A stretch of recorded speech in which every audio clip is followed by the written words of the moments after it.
Mark எழுதிய நற்செய்தி அதிகாரம் 7 திருவசனங்கள் 1 தொடங்கி 13 முடிய. ஒரு நாள் பரிசேயரும் எருசலேமிலிருந்து வந்த மறைநூல் அறிஞர் சிலரும் அவரிடம் வந்து கூடினர். அவருடைய சீடருள் சிலர் தீட்டான, அதாவது கழுவாத கைகளால் உண்பதை அவர்கள் கண்டனர்.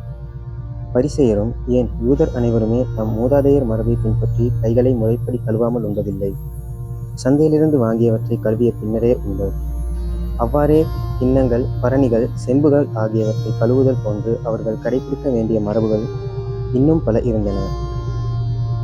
ஆகவே பரிசேயரும் மறைநூல் அறிஞரும் அவரை நோக்கி, உம் சீடர் மூதாதையர் மரபுப்படி நடவாமல் தீட்டான கைகளால் உணவு அருந்துவது ஏன் என்று கேட்டனர்.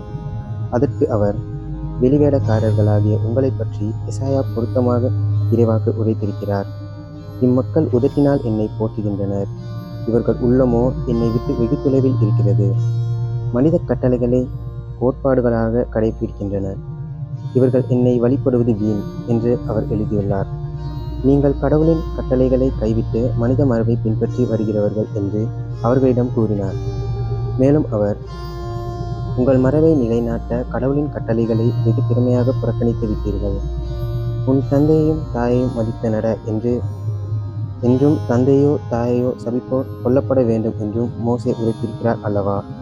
ஆனால் ஒருவர் தம் தாயையோ தந்தையையோ பார்த்து, நான் உமக்கு தர கடமைப்பட்டிருக்கிறது கோர்பான் ஆயிற்று, அதாவது கடவுளுக்கு காணிக்கையாயிற்று என்றால், அதன் பின் அவர் தம் தாய் தந்தைக்கு எந்த உதவியும் செய்ய நீங்கள் அனுபவிப்பதில்லை.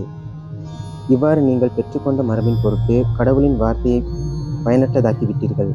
இதுபோல நீங்களும் பலவற்றை செய்கிறீர்கள் என்று அவர்களிடம் கூறினார்.